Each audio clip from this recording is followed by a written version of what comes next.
परमेश्वर पिछले दिनों उसने काम किया, आज भी काम करेगा। एक वचन मेहरबानी से हमारे साथ निकाले, मलाकी की पुस्तक जो कि नए पुराने नियम की आखिरी पुस्तक है, बुक ऑफ मलाकी मेहरबानी से निकाले और उसके 30वें अध्याय को हमारे साथ निकाले। मलाकी की पुस्तक उसका 30वां अध्याय, उसके 6वें वचन को मेहरबानी से कोई पढ़े। 3:6 क्योंकि मैं यहोवा बदलता नहीं। बस थैंक यू। परमेश्वर का वचन कहता है क्योंकि मैं यहोवा बदलता नहीं। यहाँ पर स्वयं परमेश्वर अपने आप के लिए क्या कह रहा है? एक घोषणा कर रहा है, एक बात को बोल रहा है। वो क्या कह रहा है? वो कह रहा है मैं वो परमेश्वर जो कभी भी बदलता नहीं हूँ। यानी कि परमेश्वर क्या कह रहा है? इसका मतलब क्या है? इसका मतलब ये है परमेश्वर के लोग, परमेश्वर वो परमेश्वर है। यहोवा का मतलब वो सर्वशक्तिमान परमेश्वर जो सब कुछ करने की सामर्थ्य रखता है, जिसके लिए कोई काम कठिन नहीं है। वो परमेश्वर जिसके लिए सारी बातें संभव है। वो क्या कह रहा है? वो कह रहा है कि मैं कभी भी बदलता नहीं हूँ। यानी इसका मतलब है जो कुछ उसने परमेश्वर ने पिछले सालों में किया, हजारों साल पहले किया, जो वो परमेश्वर जिसने हजारों साल पहले अद्भुत सामर्थ्य काम किए, वही परमेश्वर आज भी वही काम, बल्कि उससे बड़े काम, उससे बड़े सामर्थ्य काम आज भी कर सकता है। आपसे कहना चाहते हैं आज भी वो कर सकता है। आने वाले दिनों के अंदर भी वो करेगा। क्यों करेगा? क्योंकि वो बदलने वाला परमेश्वर नहीं है। आज की शाम प्यारे परमेश्वर की रात मैं आप लोगों की स्तुति करने, धन्यवाद दूंगा, धन्यवाद दे रहा हूं कार्य के। आपको भी कहना चाहते हैं परमेश्वर के कार्य के लिए अपने आप को प्रिपेयर करें। Be prepared yourself for God's work. अपने जीवन को परमेश्वर कार्य के लिए तैयार करें, क्योंकि परमेश्वर ने जो कुछ पिछले दिनों में किया वो आने वाले दिनों में भी कर सकता है और करेगा। हम परमेश्वर कार्य को थोड़ा सा देखेंगे और उसके पश्चात हम प्रार्थना के साथ आगे बढ़ेंगे। एक वचन मेहरबानी से हमारे साथ निकाले, भजन 126 मेहरबानी से निकाले, Psalm 126 भजन 126 हमारे साथ निकाले। यहाँ हम परमेश्वर के कार्य को देखेंगे, यहाँ परमेश्वर के अद्भुत कार्य को हम देखते हैं। बड़े कोई मेहरबानी से 126 का 1।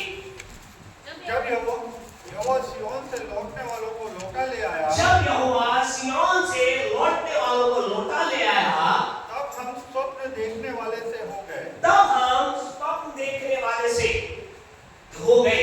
यहाँ पर एक अद्भुत काम परमेश्वर के लोगों के लिए हुआ और ये लोग क्या थे?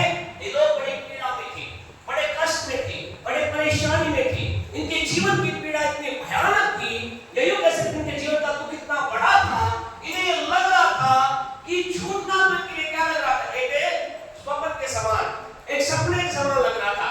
यानी कि ये केवल इस बात को सपने में सोच रहे थे हम यहाँ से छूटेंगे, हम शायद यानी रात को सोते होंगे तो ये चिंता होगा हम छूट रहे हैं, लेकिन फिर जब आंख खोलते हुए क्या नजर आता? हम तो वहीं बंदी में हैं। यानी कि परमेश्वर के जीवन के बहुत बड़ी घटनाएं के अंदर थे, ऐसी घटनाएं के अंदर थे इनका वहां से निकलना नामुमकिन था। परमेश्वर के पवित्र वचन के अगर हम देखें, इंग्लिश में ऐसा लिखा गया है, इस स्वप्न के बारे में ऐसा लिखा गया है, सो अनरियल, यानी कि ये इसमें कोई वास्तविकता ही नहीं थी। ऐसा हो जाएगा, इट विल बी हैपन, ऐसी वास्तविकता में चेंज हो जाएगा, हम यहाँ से छूट जाएंगे। ये अनरियल लगता था, अवास्तविक लगता था, ऐसा लगता था कि ऐसा कभी हो ही नहीं सकता, हमारी लाइफ में काम कभी हो ही नहीं सकता। कल हमने मालूम कितनी शहर की स्थिति से अपने भाई को कवर करेंगे, कहां तक हमारी स्थिति बताएंगे, लेकिन आपको शॉर्टकट के अंदर बताना चाहते हैं। जब बच्चे ने इसे काम के लिए स्टार्ट किया, इसे कह सकते हैं एम की अपनी लाइफ को चालू किया, हम कहें बहुत से लोग देखिए कई प्रकार के उतार चढ़ाव है, बहुत सी निराशा आई, तो कई लोगों ने कहा आप तो क्या करो, क्विट कर दो, अब जरूरत नहीं इस कोर्स को करने की, तुम्हारे इस जगह पर जाना क्या है, असंभव है, अब क्या करो, ये नहीं इस कोर्स को कर लो। और उस समय शैक्षणिक जीवन में क्या था? ऐसा लग रहा होगा ये तो सपना है, सपना ये क्या डॉक्टर बनना है, क्या है सपना, ये क्या मतलब मैं बनूंगा भी नहीं बनूंगा। आपसे कहना चाहते खुदा के लोगों, आपके जीवन में भी यदि आज कोई ऐसी बात जो आपको सपने के समान नजर आती है, आपको लग रहा है आईएएस अफसर बनना, प्रोफेसर बनना, जीवन की ऊंचाई प्राप्त करना मेरे लिए केवल सपना है, तो आप उत्साहित करके रहना चाहते हैं, एक है जो आपके सपने को पूरा करने की सामर्थ्य रखता है, एक है जो आपको पूरा अपने सपने को पूरा करने के लिए आपके साथ खड़ा हुआ है, एक है जो आपके जीवन के अंदर जिस बात को यहाँ इन लोगों ने क्या सोचा? तो यही सोच रहे थे, हमारे ये सपने के समान दिखाई देता है, सपने के समान दिखाई देता है, सो अनरियल दिखाई देता है, it is like a dream. लेकिन परमेश्वर लोग क्या कह रहे हैं? ये कह रहे हैं एक दिन के जीवन में ऐसा हुआ, ये उस बंधन से, उस समस्या से बाहर आ गए और इन्होंने कहा, ओ परमेश्वर ने हमें बड़ा छुटकारा दिया।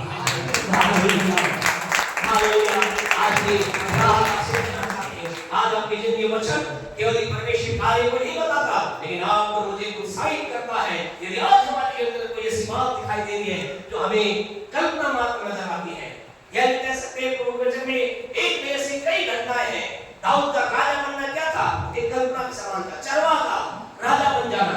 या आज के तारीख में कहे एक परिवार जो अपने जीवन के अंदर कितनी कमी घटी से गुजर रहा है, उसके लिए दूध लाना भी असंभव है, और उसको आकर परमेश्वर कहे चिंता न कर, कल तू क्या करेगा? कल तेरे घर के अंदर दुनिया की सबसे बड़ी गाड़ी तेरे पास आएगी।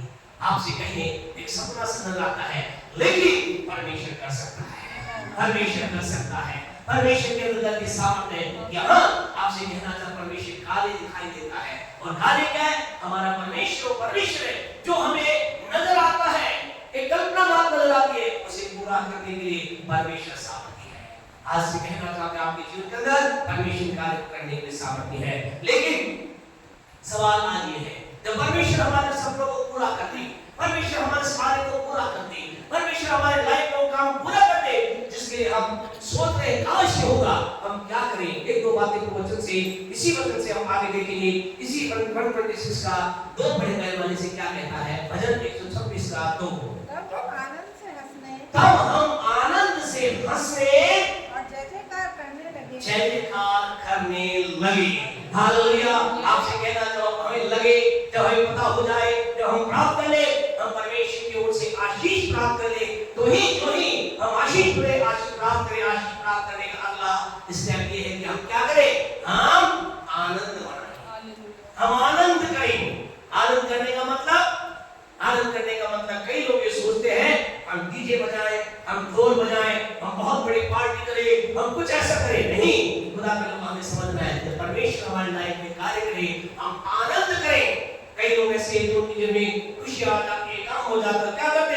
तो दुनियावी तरीके से अलग चीज करते हैं। लेकिन आनंद मनाने का मतलब, जानते हैं आनंद मनाने का मतलब है, प्रभु के वचन में क्या लिखा है? प्रभु की उपस्थिति में आनंद। अर्थात जब खुदा हमारे जीवन में काम करे, हम क्या करें? We enter into the presence of God। हम खुदा की उपस्थिति में जाएं और अपने हाथ उठाकर उसका जयकार करना प्रारंभ करें। आपसे कहना, जब परमेश्वर हमारे जीवन में काम करे, हम और भी उसकी उपस्थिति में अपने आप को दे दें, और अधिक अपने आप को उसके सम्मुख लेकर के आए, और अधिक अपने आप को उसके नजदीक लेकर आए। आपसे कहना चाहते हैं, खुदा के लोगों, आपकी जिंदगी में प्रभु ने बड़ा काम किया है, और बड़ा काम प्रभु आपकी जिंदगी में करे। प्रभु के दास होने के नाते हम आपके से प्रत्येक के लिए ये घोषणा करते हैं। लेकिन याद रखें, उस आनंद जब आपकी जिंदगी में काम हो जाए, अपने आप को दुनिया की बातों के अंदर टाइम ऑन कर दें, अपने उस खुशी को, अपने आनंद को दुनियावी तरीके से बना करके खुदा को नाराज ना कर दें। लेकिन हम क्या करें? हम खुदा की उपस्थिति में जा करके उसका जय जयकार करें, उसके नाम की जय जयकार करें। हम कहें, खुदा तू ही तो है जिसने मेरे जीवन में बड़ा काम किया है, तू ही तो है जिसने मेरे जीवन के अंदर अद्भुत काम किया है। अरे परमेश्वर, खुदा के लोग यही कहते हैं, परमेश्वर तू ही तो है जो मेरे जीवन के अंदर अद्भुत काम किया। अर्थात हम खुदा की उपस्थिति के अंदर अपने आप को जाकर ले जाएं। तो दुख की बात है, कई लोगों के लिए खुदा काम करता है और दुनिया के अंदर हो जाते हैं। खुदा काम करता है, खुदा की उपस्थिति को कम अपने आप बात करेंगे। आपसे कहना चाहते हैं, जब मेरे दिल में अवसर आए, अच्छा था अगर हम 2 मीटिंग में जाते हैं, खुदा काम करे, अब 3 मीटिंग में जाना प्रारंभ करें, खुदा काम करे, 4 मीटिंग जाना पड़े, क्योंकि आनंद की भरपूरी केवल खुदा की उपस्थिति में है। Only the joy of the fullness of joy, only in the presence of God। केवल खुदा की उपस्थिति में ही आनंद की भरपूरी है। अपने आनंद को मैं आप दुनिया में ना देखें, अपने आनंद को मैं आप संसार में ना देखें, अपने आनंद को मैं संसारी चीजों के अंदर ना देखें। आपसे कहें, खुदा के लोग जब हम ऐसा करते हैं, हमारे जीवन के अंदर परमेश्वर की महिमा होती है। हमारे जब प्रभु काम करें, हम क्या करें? हम अपने आप को परमेश्वर की उपस्थिति में करते हैं। अगला हम क्या करें? इसी का 1:3 पढ़ने का लिखा है, यहोवा ने हमारे साथ बड़े-बड़े काम किए हैं।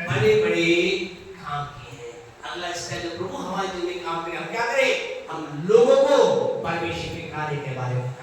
हम जाकर लोगों को बताना चालू करें, आपको पता है मैं डॉक्टर कैसे बना, आपको पता है मुझे गाड़ी कैसे मिली, आपको पता है मुझे प्लॉट कैसे मिला, आपको पता है मुझे शर्ट कैसे मिली, आपको पता है मुझे नई कुर्सी कैसे मिली, आपको पता है मुझे नया स्कूटर कैसे मिला। हम लोगों को बताएं ये परमेश्वर की दया थी, ये परमेश्वर का हाथ था, ये परमेश्वर जिसने मेरे लिए रास्ता खोला। यार जब मैं साइकिल पे चल रहा था, आज खुदा ने मुझे स्कूटर पे चलने के लिए, मोटरसाइकिल पे चलने के लिए, गाड़ी पे चलने के लिए खुदा ने अनुग्रह किया है। एक समय तो मैं किराए के मकान में था, ये खुदा है जिसने मुझे अवसर दिया कि मैं अपना खुद की जमीन खरीद सकूं। हम कहे लोगों के सामने जाकर हम खुदा के नाम की महिमा करें, ये हम वर्णन ना करें। हाँ मैंने योजना बनाई, मैंने प्लान किया, मैंने बहुत मेहनत की। तुम्हें पता है मैंने, हालांकि मेहनत है अच्छी बात है, लेकिन इसने हमारी उस चीजों को पीछे हटाकर हम परमेश्वर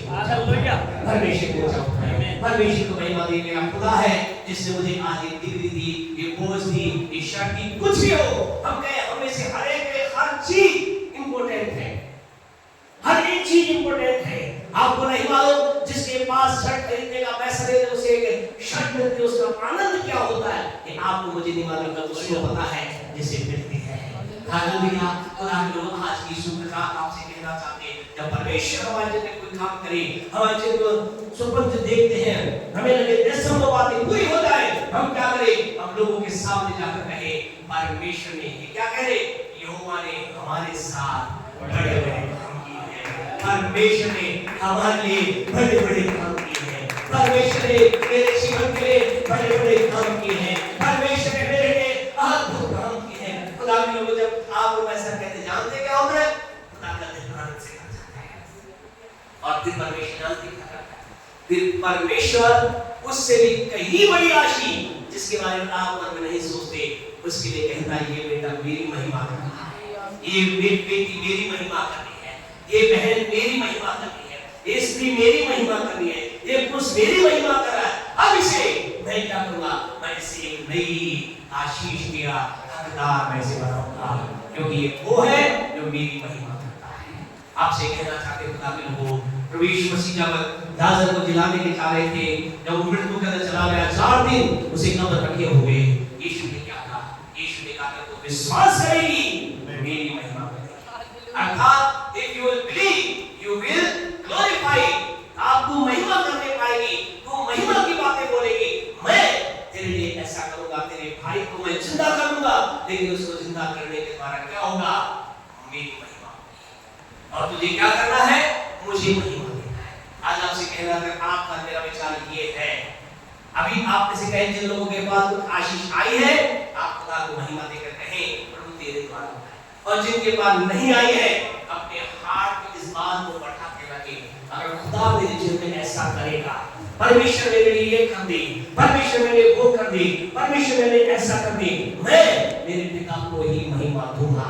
आपसे कहना चाहते हैं, जो चीज आपको 1 महीने में आने वाली है, 1 साल में आने वाली है, 10 साल में आने वाली है, वो प्यारे परमेश्वर को 10 दिन, 10 मिनट और 10 सेकंड में आप प्राप्त कर लेंगे। हालेलुया। हमारा खुदा दुखा है, हमारा परमेश्वर इंतजार कर रहा है, कब हम ये कहेंगे? प्यारे परमेश्वर को खुदा के वचन में अभी समय नहीं खोल कर बताए, लेकिन घर जाकर पहला शमूएल के पहले अध्याय को आप पढ़ना। लंबे समय तक हन्ना क्या करती रही? रोती रही, बिलखती रही, भूखी रही, पति से लड़ती रही, पति कहती रही, क्या कहती रही? मेरा ध्यान नहीं रखा जाता, ये मेरी सोना मुझे तंग करती है, लंबे समय तक करती रही। लेकिन एक दिन आया, उसने क्या कहा? उसने कहा यदि खुदा मेरी प्रार्थना को सुनकर मुझे अगर बेटा दे, मैं उसे खुदा को दे दूंगी। खुदा ने कहा बस हो गया मेरा, यही तो मैं चाहता हूँ। जब मेरे आप के हार्ट आ जाता है, खुदा मुझे तू वहां पहुंचा देगा, मैं तेरी महिमा करूंगा, तू मुझे वो धन देगा, मैं उसके द्वारा तेरी महिमा करूंगा, मुझे वो बुद्धि देगा, मैं उसके द्वारा तेरी महिमा करूंगा, मुझे वो घर देगा, मैं उस घर में तेरी महिमा करूंगा। आपसे कहना चाहता हूं, बस मुझे यही तो चाहिए। इस संसार में अगर परमेश्वर ये ढूंढ रहा है कि कैसे उसका काम हो जाए, और जब आप पढ़े अपनी देह को, अपने जीवन को, अपने धन को, अपने घर को, कहते खुदा जो मेरे पास है मैं उसे दे दूंगा। आपसे कहना चाहता हूं, खुदा कहते हैं बस अब तू देखेगा। और क्या हुआ? ऐसा लिखा है खुदा के वचन में, खुदा के दास के द्वारा एक वचन आया, और पहला शमूएल 1:17 को आप निकालो, क्या लिखा है? एली ने कहा, एली ने कहा जा, कुशल से चली जा। इस्राएल का परमेश्वर इस्राएल का परमेश्वर तुझे मन चाह वर दे। हालेलुया। क्या हाथ ताली बजाए खुदा के लिए। हालेलुया। हम कहें यार हमारे मन की मुराद कई बार पूरी क्यों नहीं हो रही? हम उसे अपने लिए लेना चाहते हैं, हम अपने लिए यूज करना चाहते हैं। हम चाहते हैं मेरे पास अच्छा घर आएगा, मैं ये करूंगा वो करूंगी। हमारे पास अच्छी गाड़ी आएगी, मैं ये करूंगा वो करूंगी। हमारे पास अच्छी डिग्री आएगी, मैं ये करूंगा वो करूंगी। मेरे पास धन आएगा, ये करूंगा वो करूंगी। लेकिन आपसे कहते जो ही हम कहते हैं खुदा हम तेरे लिए देंगे, परमेश्वर क्या कहता है? तेरा जो हार्ट डिजायर है, तेरे मन का जो मन है, हालेलुया, तुझे क्या होगा? और इस्राएल का परमेश्वर तुझे मन चाहा वर दे। हालेलुया। अर्थात खुदा तेरे अंदर जो है उसे पूरा करे।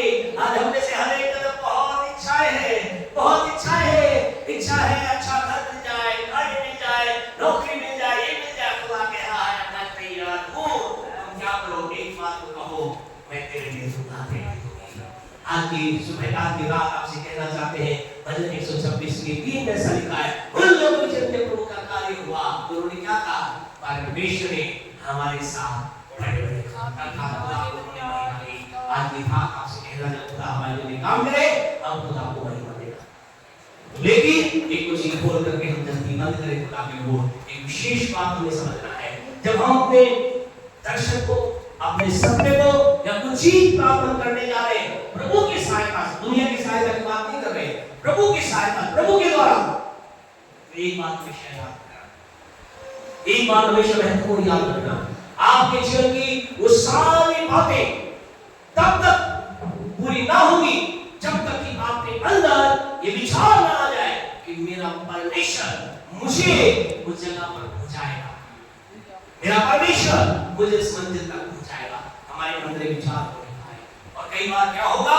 कई बार ऐसा होगा। उसी भजन 126 के अंदर 6 वचन को पढ़े क्या लिखा है? Psalm 26 का 6 पढ़े क्या लिखा है? चाहे बोने वाला बीज, चाहे बोने वाला बीज लेके रोता हुआ चला जाए, रोता हुआ चला जाए। हम कई बार हमारे जीवन में परमेश्वर हम प्रभु से चाह रहे हैं, प्रभु से मांग रहे हैं, हमारी इच्छा खुदा मुझे ये दे वो दे हमारे जीवन में, तो कई बार क्या होगा? कई बार हो सकता है हम आंसुओं की पानी से, कई बार हम एक निराशा से गुजरते हैं। लेकिन आपसे कहना चाहते हो निराशा के बीच में इस आशा को खत्म ना करें। मैं जो कर रहा हूँ, मैं जो कार्य कर रहा हूँ, मैं जिसको दौड़ रहा हूँ, मुझे वो प्रतिफल मिलकर रहेगा, मेरा प्रतिफल आएगा, मेरा परिणाम आएगा। लिखा है चाहे बोने वाला क्या रोता हुआ चला जाए, लेकिन एक दिन आता है, वो कह रहा मुझे पता है एक दिन आएगा जब मैं क्या करूंगा? जय जयकार करते हुए लौटे पाऊंगा। हालेलुया। आपसे कहना चाहते हैं आपके श्रवण, आपके दर्शन, आपकी बातों के आपके बीच में कई बार क्या आता है? एक वादी आती है जो कहलाती है आंसुओं की वादी। लेकिन आपसे कहना चाहते उस बीच के अंदर भी हमें भरोसा रहना है। मुझे मालूम है मेरा परमेश्वर मुझे उस कटनी तक पहुंचाएगा, अर्थात उसे लवने तक पहुंचाएगा, उस बलिया लेकर के अर्थात उस फसल को काटने के लिए खुदा मेरा अनुग्रह करेगा। आपसे कहना चाहते हैं कि बात तब भजन पूरी होती है जब हम क्या करते हैं? इसी भजन 125 के 1 को पढ़ेंगे, भजन 125 के 1 को पढ़ेंगे। हमें क्या करना होगा? बड़ी मेहरबानी से जो लोग यहोवा पर भरोसा रखते हैं, हमें क्या करना है? परमेश्वर पर भरोसा रखना है। ये भरोसा रखना है वो मुझे वहां तक पहुंचाएगा, ये भरोसा रखना है मैं उस चीज को प्राप्त करूंगा, ये भरोसा रखना है मेरे दर्शन को परमेश्वर पूरा करेगा। ऐसा लिखा जो भरोसा रखते हैं वो सिय्योन पर्वत के समान होते हैं, यानी कि कुछ भी हो जाए वो अपने सत्य में दर्शन में कैसी बात आ जाए अटल करके खड़े रहते हैं। हालेलुया। कितने भी आंधी तूफान आ जाए, कैसी भी परिस्थिति आ जाए, उन्हें मालूम है कि मुझे क्या होगा, मैं वहां पर पहुंचूंगा। यीशु मसीह ने अपने लोगों से यही कहा, उसके चेले आए कहा चलो हम क्या करें? इस पार चलें। और ऐसा लिखा है उस पार जाने वाले बीच में क्या हुआ? आंधी तूफान आए। चेले क्या बोले? चिल्लाने लगे, ओ प्रभु हम मरे जाते हैं, हम डूब रहे हैं, मर रहे हैं, क्या तुझे ध्यान नहीं? ऐसा लिखा यीशु क्या था? पीछे के आराम से इतने से सो रहा था। और यीशु ने खड़े होकर क्या कहा? उन्हें नहीं कहा अच्छा किया तुमने मुझे जगा दिया, सब तुम मरते, बढ़िया क्या? यीशु ने क्या कहा था? हे विश्वासियों क्या तुम भरोसा नहीं? यीशु ने कहा हे अल्पविश्वासी हो, यानी कहने का मतलब क्या? यीशु कह रहा था क्या कोई भरोसा नहीं? जब मैंने कहा है आओ पार चलें, तो हम पार जाएंगे। हालेलुया। अरे उसने कहा है हम पार चलें, हम पार पहुंचेंगे। आंधी हो, तूफान हो, निराशा हो, तमाम समस्या कोई तुम्हें डुबा ना सकेगी। हम उस गीत में गाते हैं, गीतकार ने बहुत शानदार गीत गाया है। उन्हें गीत का ये कहते हैं, क्या कहते हैं कि है ना, उस पार गाने शायद तो गाते हैं। Hallelujah, thank you Jesus. विश्वास पर खाया जाएगा, आनंद समझो।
अपने आप को परमेश्वर के कार्य को लोगों को बताना चाहिए। थैंक यू जी, धन्यवाद जी, आप काम करने वाले परमेश्वर, हम आपकी दया के धन्यवाद और आपकी उपस्थिति अपने आप को दे देते हैं खुदा। एक निर्णय लेते हैं हम और अधिक तेरे साथ चलेंगे खुदा के लोगों ने आपने जो खुदा ने काम किया है आज की रात एक निर्णय ले हम प्रभु हम आनंद मनाएंगे, अर्थात खुदा के साथ और समय बिताएंगे और समय बिताएंगे। प्रभु ने आपको नई चीज दी है, नई बात दी है। खुदा के उससे केवल उत्साहित होने का मतलब ये नहीं कि आप उसके उस चीज को लेकर के और उस चीज में खो जाए, लेकिन आपको खुदा के साथ और अधिक अपने समय को बिताना है। एक निर्णय ले खुदा से, खुदा हाँ मैं आज से और अधिक तेरे साथ चलूंगी क्योंकि आपने मेरे लिए काम किया है। हालेलुया, थैंक यू जी, धन्यवाद पिता परमेश्वर। कोई भी मेहरबानी से दुआ करे, प्रार्थना करे कि परमेश्वर ने सेवा इस्राएल के में काम किया, परमेश्वर ने परिवार में काम किया। अगर हमारे बीच में कोई जन ऐसा है जो कार्य इस दिन में निराशापूर्ण कार्य इस दिन में होने पाए, साथ ही साथ दुआ दिन दीजिए प्रभु का कार्य हुआ है, प्रार्थना करे ऐसे लोग और अधिक प्रभु के साथ अपने जीवन को अपने समय को बिता सके। दुआ करें, कोई मेहरबानी से प्रार्थना। सर्वशक्तिमान पिता परमेश्वर, प्रभु यीशु मसीह के नाम से आपके पास आते पिता, धन्यवाद करते पिता परमेश्वर। आज पूरा दिन भर प्रभु आपने हमें संभाल के रखा, हर एक दुर्घटना से, हर एक मौसमी बीमारी से आपने बचाया। हम दिल की गहराई से आपका धन्यवाद करते पिता, धन्यवाद करते पिता परमेश्वर आपके महान कार्य के लिए जो प्रभु आपने बिगड़ परिवार में किया पिता परमेश्वर। हम जानते पिता परमेश्वर आपकी दया है, आपकी करुणा जो प्रति भोर को हमारे लिए नहीं हो जाती पिता परमेश्वर। वो प्रभु धन्यवाद करते इस सभा के लिए पिता परमेश्वर। इन्हें अच्छा लगा पिता परमेश्वर कि दुनिया में परमेश्वर का नहीं परंतु तेरे साथ प्रभु अपने समय को बिताएं। और हम जानते पिता परमेश्वर आप हमारा परिश्रम व्यर्थ नहीं किया, आप हर एक कार्य का प्रतिफल देने वाले परमेश्वर पिता आप हैं। आज हम परमेश्वर का इस समय अगर कोई निराशा में पिता परमेश्वर आपका वचन कहता पिता परमेश्वर किसी भी बात की चिंता मत करो, परंतु तुम्हारे हर एक विषय निवेदन प्रार्थना परमेश्वर सामने प्रस्तुत किए जाए। हम हर एक विषय को प्रभु आपके हाथों में सौंपते हैं क्योंकि आपका वचन कहता पिता परमेश्वर अपनी सारी चिंता उसी पर डाल दो क्योंकि उसको तुम्हारा ध्यान है। हम धन्यवाद करते प्रभु का, आपको हमें से हर एक का नाम, हमारी हर एक परमेश्वर परिस्थिति आप जानते पिता परमेश्वर, जो कि हमें बनाने वाले पिता परमेश्वर आप हैं। हम हर एक चिंता को आपकी कलवरी क्रूस पर डालते और धन्यवाद करते परमेश्वर पिता कि आपने जो भी भाई या बहन किसी भी परमेश्वर तकलीफ में, बीमारी में, परमेश्वर के फाइनेंशियल प्रॉब्लम में प्रभु जी आपने उन्हें उस प्रॉब्लम से आजाद किया। आपका धन्यवाद करते पिता परमेश्वर, क्योंकि प्रभु आपका वचन कहता है यदि पृथ्वी पर दो जन किसी बात के एक मन एक आत्मा लेंगे तो बात उनके लिए स्वर्ग में पूरी हो जाएगी। हम यीशु के नाम से एक मन एक आत्मा पर विनती को आपके पवित्र चरणों में रखते हैं। धन्यवाद करते प्रभु आपने प्रार्थना को सुना, उत्तर हाँ और आमीन देने के लिए आपका धन्यवाद। आज की सभा पर आपकी आशीष महिमा को ग्रहण करते हुए धन्यवाद के साथ प्रार्थना यीशु मसीह के नाम से मांगते हैं, आमीन। हमारे परमेश्वर का प्रेम, परमेश्वर का पवित्र आत्मा के सहभागिता हमारे साथ, संसार के तमाम विश्वास लोगों के साथ, विशेष धन्यवाद के हमारे परिवार के साथ बने रहे। आमीन आमीन। Praise the Lord.